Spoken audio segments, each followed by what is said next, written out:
Көркөмдүү жазуучу Чыңгыз Айтматов. Айтматовдун чыгармаларынан реалдуу жашоону көрүп жана түшүнүүгө болот. Негизинен эле Айтматовдун эмгектери жашоонун өзүнөн алынып жазылган. Адам баласы адам болуп дүйнөгө жаралып, эс тарта баштагандан тартып, ааламга болгон көз карашы пайда болот.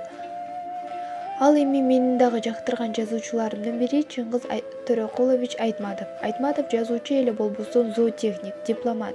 Анын Советтер Союзу мезгилиндеги мал чарбачылыгындагы асыл тукум малды өстүрүү боюнча өлкөгө кошкон салымы жана тышкы саясаты жүргүзүүдө элчилик кызматын аркалап мамлекеттик тышкы маселелерди чечүүдөгү орду чоң экендигин билебиз. Чыңгыз Айтматов 1928 жылы 12 декабрда Талас облусунун Кара Бура районундагы Шекер айылында туулган. 1948 жылы ал ветеринардык техникумду, 1953 жылы Кыргыз айыл чарба институтунун, 1956-58 жылдары жогорку адабий курстарды аяктаган. Андан кийин журналист, Литературный Кыргызстан журналында редактор болуп иштеген. СССРдин ири адабий басмалары Новый мир жана Литературный газетанын 1952 жылдан баштап анын Ашым, Газетчи Зүйө, Кайракта, Сыпайчы, Ак Жаан, Түнкү Суугат, Асма Көпүрө аңгемелери жарык көрө баштаган. Айтматовго анын дүйнөнүн көптөгөн элдердин тилдерине которулган Жамиля повести дүйнөлүк атактан алып келген. 1963 жылы Тоолор жана талаалар баяны жыйнагы үчүн Айтматов Ленин сыйлыгына татыктуу болгон. Жазуучунун чыгармалары анын 60-80 жылдардагы Бетме-бет, Кызыл жолук жалжалы, Бото көз, Биринчи мугалим, Саманчынын жолу, Жаныбарым Гүлсары, Ак кеме, Эрте келген турналар, Деңиз бойлой жорткон ала дөбөт повесттери, Кылым карткан бир күн, Кыямат, Кассандар тамгасы, Тоолор кулаганда, Түбөлүк колукту романдары маданий маанидеги дүйнөлүк окуяга айланып, Чыңгыз Айтматовду 20-кылымдын жылдыктын акырындагы 21-кылым 100 жылдыктан башталышындагы залкар жазуучулардын бири, рухий турмушта эң татаал абалында чагылдырууга жондом шыгы жеткен сүрөткөр катары таанытты.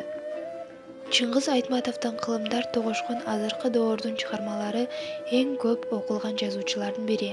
Анын китептери 170 ашык тилге которулуп, 60 миллиондон ашык нуска менен басылган. Алар коомдо билим берүү, тарбиялоо процессинин ажырагыс бөлүгүнө айланып, дүйнөнүн көп өлкөлөрүндө мектептердин жана университеттердин программасына киргизилген. Айтматовдун чыгармалары боюнча жаралган кинофильмдер жана спектакльдер көп улуттуу кинематографиянын жана театрдын тарыхында өзүнчө бир жаркын барак болгон.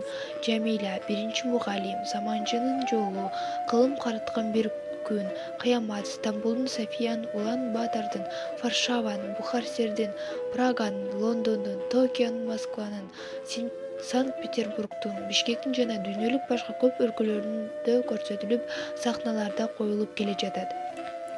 Кыргыз Республикасынын эл жазуучусу, социалисттик эмгектин баатыры, Кыргыз Республикасынын баатыры, Дүйнөлүк көркөм сүрөт академиясынын, Европа илими, Тарых жана адабият академиясынын, Германиянын көркөм өнөр академиясынын, Кыргыз Республикасынын улуттук илимдер академиясынын, башка академиялардын адактуу мүчөсү, дүйнөнүн бир катар университеттердин ардактуу доктору, СССРдин жана Кыргыз Республикасынын атайын жана ыйгарым укуктуу элчиси, Ысык көл форумунун президенти, Рим клубунун мүчөсү, Ленин жана АКШнын, Түркиянын, Франциянын, Япониянын эл аралык сыйлыктарынын лауреати, Ленин Октябрь революциясы, эл достугу, эмгек кызыл туу, биринчи даражадагы Манас орденинин, дүйнөнүн көп өлкөлөрүнүн жогорку мамлекеттик сыйлыктардын ээси. Ак кеме. Чыңгыз Айтматовдун бул повести алгач орус тилинде Новый мир журналында, кыргызчасы Ала тоо журналынын номер 2-санында жарык көргөн. Чыгарманын Ак кеме деп аталып калышы жөнүндө жазуучу мындай дейт: Мен повестти Новый мирге алып барганымда Твардовский журналдын ошол кездеги башкы редактору Жомоктон кийин деген ат өтө эле жөн салды. Кулакка комсоо угулат экен, андыктан башкачараак эле атабайлыбы деп Ак кеме деген атты сунуш кылды. Чыгарманын алгачкы аталышы айтып тургандай повести борбордук түйүнү, мүйүздүү эни жөнүндөгү жомоку барып такалат. Кыргыз элиндеги бугу уруусунун генеалогиялык жөнүндөгү санжыра легендардык негизинде жазуучу тарабынан жаралган. Жаңы жомок повести образдар менен жуурулушуп, чыгарманын идеялык, эстетикалык касиетин ачуучу каражат катары колдонулат.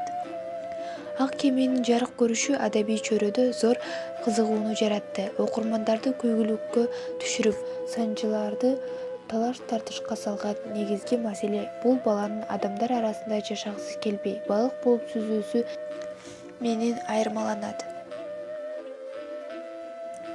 Чыңгыз Айтматовдун айта берсек чыгармаларынын баары эле жалпысынан жашоодогу ар кандай көрүнүштөр менен шайкеш келет. Так ошол чыгармалардын бизге пайдасы чоң экенин билишибиз керек.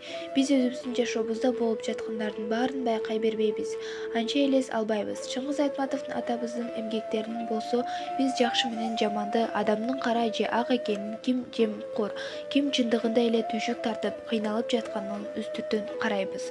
Булар бизге намыстуу, уяттуу, адептүү, ыймандуу болууга түрткү берет.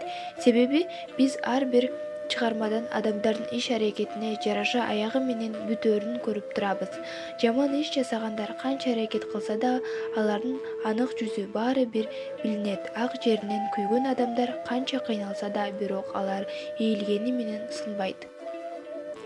Эч ким, эч нерсе эч качан унутулбайт дегендей эле, Чыңгыз Айтматовдун калемине таандык повесттери, чыгармалары, учкул айткан сөздөрү кыргыз жана дүйнөлүк адабиятына көрөнүктүү орунду ээлеп, ар бирибиздин жүрөгүбүздө жашай берет деп ишенем.